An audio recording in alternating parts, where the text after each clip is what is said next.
सर केस थोड़ा सीरियस है। सीरियस है माने? इन्हें ब्रेन ट्यूमर है। इन्हें आईसीयू में जल्दी से एडमिट करना होगा और ऑपरेशन करना होगा। अगर ऑपरेशन जल्दी नहीं हुआ तो इनकी जान को खतरा हो सकता है, क्योंकि ये ब्रेन ट्यूमर कभी भी फट सकता है। कितना पैसा लगेगा? कम से कम 5 लाख जल्दी से कर ही लीजिए। Excuse me.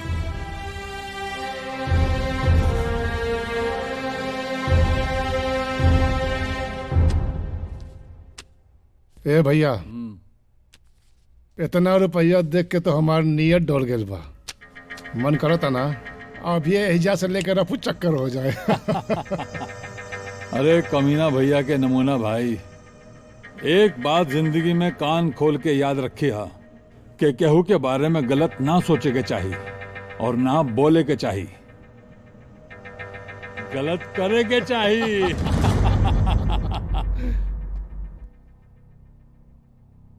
और ये बात एकरा के ऊपर भी लागू होके के चाहिए। हाँ, हमरा वसुंधरा देवी से मिले के बा, बहुत जरूरी बा मिलल हमार। अरे तो तू अपन जमा पूंजी सब लेके उड़ल बा, हाँ? अब का चाहिए? घंटा? वसुंधरा देवी यहाँ नहीं खे। देखी, हमार पत्नी हॉस्पिटल में भी है, बहुत बीमार भी है, ऑपरेशन के लिए बहुत जरूरी बा। कुछ भी करके वसुंधरा देवी से हमरा मिलवा दी। ए, तोहरा सुनाई नहीं के देत कि वसुंधरा देवी एजा नहीं खे, और वसुंधरा देवी कोनो सर्जन हमें का जो तोहार मेहरारू का ऑपरेशन कर दिए? ना ना ना ना, ऑपरेशन तो डॉक्टर करिए, लेकिन ओकरा खातिर बहुत पैसा चाहिए। अच्छा, पैसा चाहिए तो ऐसे बोलना, पैसा चाहिए। अरे तो हम कब काम आए तोहार, है? राजन। हाँ भैया। पैसा दे एकरा। अच्छा, पैसा चाहिए। हाँ। तो बोले के चाहिए ना कि पैसा चाहिए। ला ला ला ला पैसा ला, ले ला पैसा, ला ला। अरे ले ला, ले ला, उठावा, उठा। और चाहिए? एहू ले ला, उठा ला, उठा ला, ला। और चाहिए तोहरा? अरे उठा ला, उठा ला। अरे भैया, कहाँ मिली इतना पैसा? ज्यादा पैसा चाहिए एकरा, जायदा। ले और ले। उठा ला। देखिए, अब चाहे हमारा कितनो मजाक उड़ा लो, कितनो गरियाली लतियाली, लेकिन हमार पत्नी के ऑपरेशन करवा दी तो तू मर जाए। 5 लाख रुपया चाहिए हमके। एक खातिर हम अपना आपके गिरवी रखे खातिर तैयार मनी, हम जान भी दे सके, हमरा 5 लाख रुपया दे दी। 5 लाख जान के कीमत? अरे बाबू, आजकल जान की कीमत का बा इंसान की, जो तो अपन जान के बदले 5 लाख रुपए मांग रहल बा। चल भाग यहाँ से। ससुर के नाती 5 लाख चाहिए तोरा के, हाँ?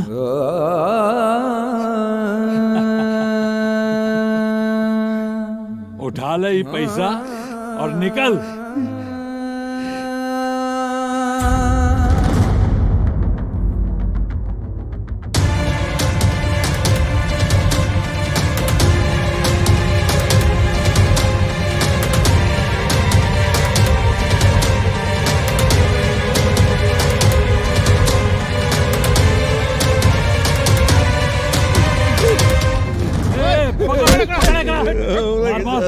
और बीवी हॉस्पिटल में भी है, शादी भैया।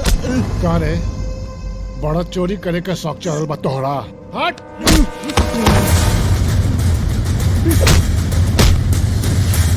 Hello, police station. Ward boy रुकिए। इनके ऑपरेशन के पैसे का इंतजाम हुआ? डॉक्टर साहब, इली हमार माई हमार शादी खातिर कुछ गहना रख ले रहली, हमरा एकर जरूरत नहीं के। आप जल्दी से इनकर इलाज करी। ये क्या खैरात दे रही हैं? वार्ड बॉय, निकालो इसे इस हॉस्पिटल से। पता नहीं कहाँ कहाँ से चले आते हैं लोग। ले जाओ इसे यहाँ से।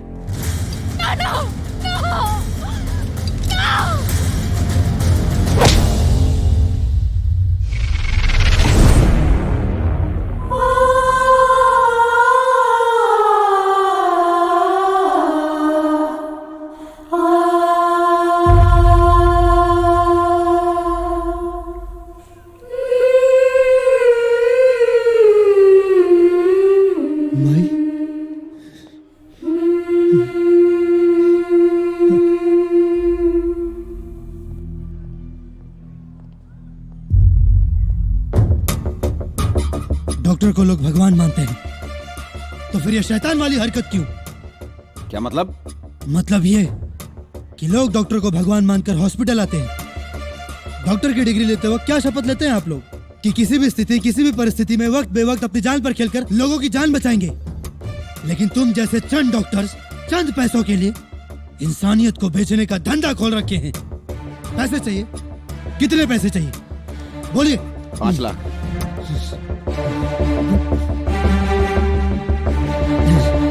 5 लाख निकालिए इसमें से, लेकिन इलाज में देरी नहीं होनी चाहिए।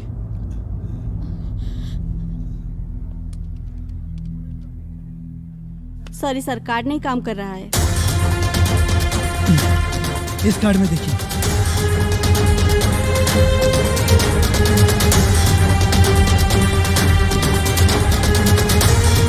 सॉरी सर, ये भी नहीं कर रहा है।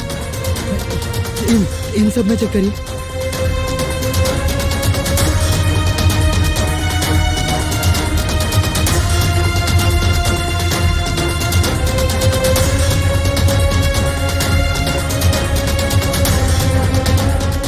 सॉरी सर, आपका कोई भी कार्ड नहीं चल रहा।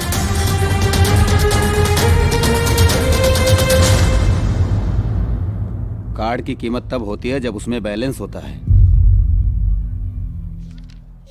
आप ऑपरेशन की तैयारी करिए, पैसों का इंतजाम हो जाएगा।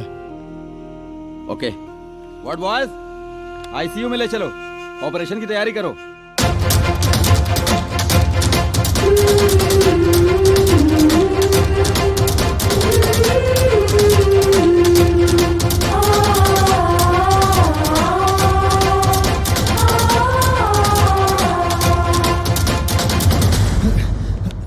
मम्मी,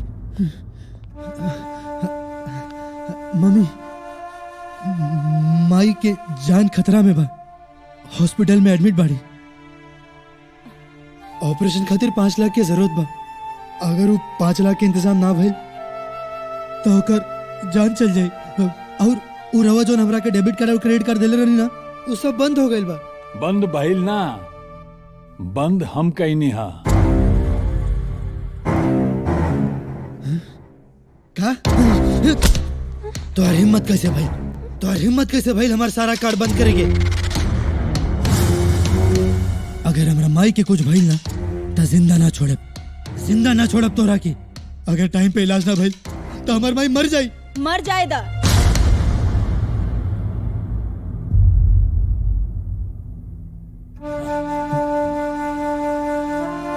मम्मी,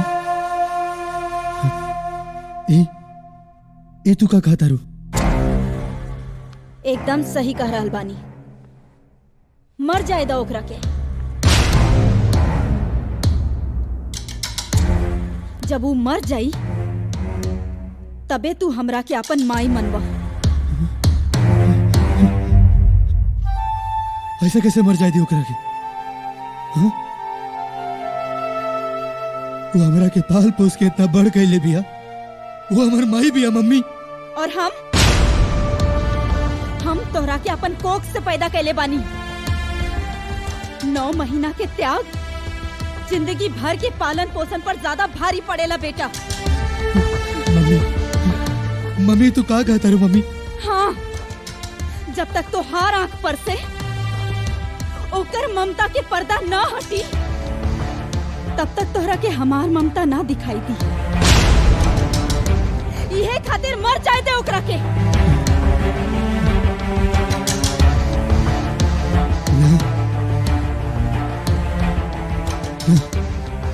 ऐसे कैसे मर जाए दी ओकरा के?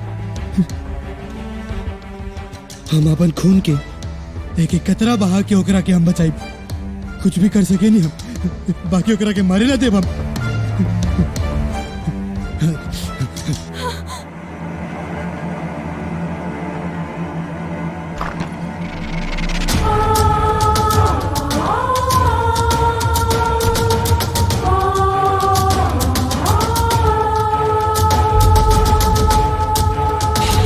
लागता अलमारी में बहुत माल छुपा के रख ले बा।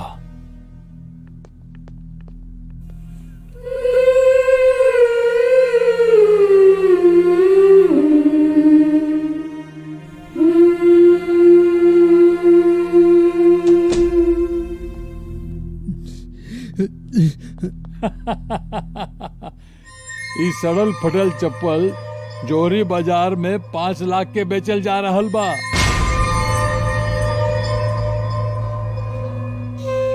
तोहरा खातिर ई चप्पल सड़ल फटल हो सकेला, बाकी हमरा खातिर तई हमर माई बाबूजी के आशीर्वाद है, और माई बाबूजी के आशीर्वाद के तो कौनो कीमत ना होला। ये बात तोहरा समझ में ना आई, तोहरा समझ में ना आई।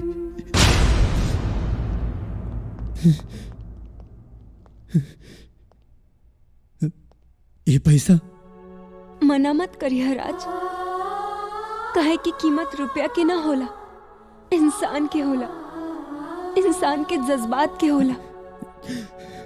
मेनका हमके कुछ समझ में नहीं के आवत कि हम कीमत वक्त के भी होला राज, और ये वक्त निकल रहल बा। तू जल्दी से ही रुपया लेके हॉस्पिटल पहुंच।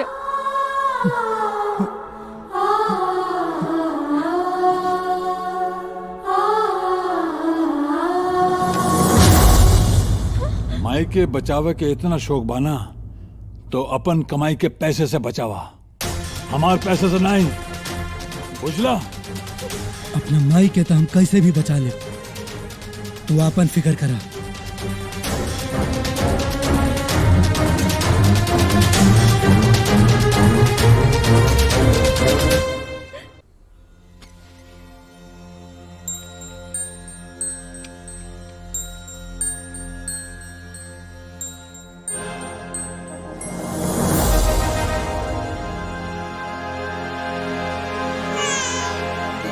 प्रेम, तू यहाँ?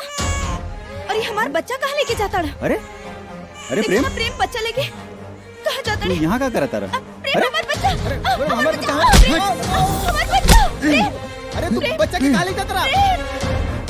रुक जा प्रेम। ई का करता रहा?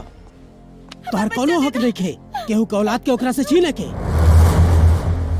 प्रेम हम हाथ जोड़ता नहीं, तोहर पैर पड़ता नहीं, छोड़ दा हमार बेटा के, छोड़ दा। प्रेम हमार बच्चा मत लेके जाए, प्रेम माफ कर दी हमरा के, प्रेम प्रेम हमार बच्चा के दे दी, प्रेम हम बच्चा बिना ना जी सके नहीं, प्रेम छोड़ दी हमार बच्चा के।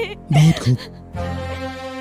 1 महीना के बेटा खातिर तोरा इतना दर्द हो रहा बा, और जौन माँ बाप अपना बेटा खातिर इतना साल तक अपना खून पसीना की कमाई से पल्ले पुसले और अपन जिंदगी गिरवी रख के पढ़ा लिखा के ओकरा इंजीनियर बनौले, वो माँ बाप से होकर बेटा छीने के कौन हक बा तोहनी लोग के?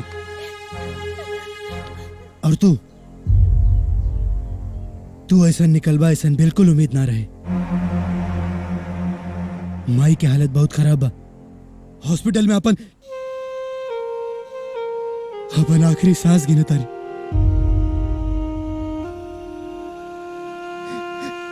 अब तो भगवान ही बचा सके ले लोकरा के, और यदि तोरा अपन ऐशो आराम की जिंदगी से फुर्सत मिले ना, ताकि देख लिया अपना माई के। हमार बच्चा प्रेम,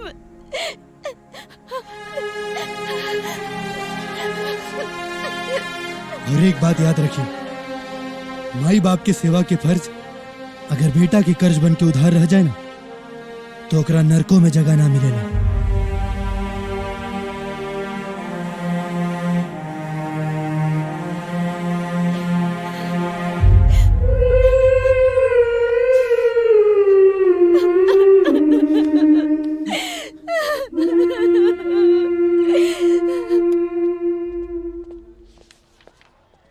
एक्सक्यूज मी, यस सर। जानकी देवी पेशेंट के घर वालों ने पैसे जमा किए? जी नहीं सर।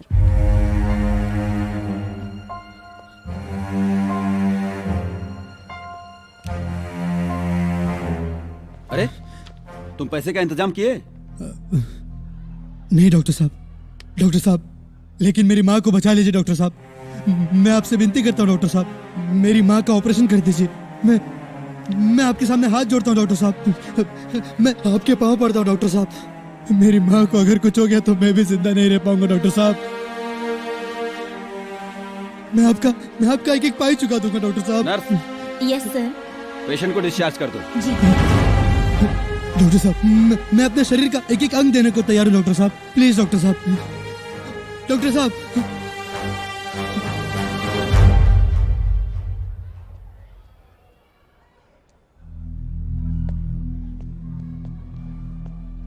अपनी एक किडनी दे सकते हो? वैसे भी इंसान एक किडनी पे जिंदा रह सकता है। हाँ डॉक्टर साहब, रवा के जवान चाहिए तो हम ले लो। हम सब दे दे। हम रवाई के बचा ले डॉक्टर साहब। नर्स, यस सर। एक पेशेंट को किडनी की जरूरत है। ओके सर। ऑपरेशन की तैयारी करो। जी सर। ऑल द बेस्ट। इंसान का भगवान से भी हम तोहरा लालड़ जाइब। जान तोहर हम जाए ना देहब, भाले जान से जाइब। अब ता हर दर पे ही है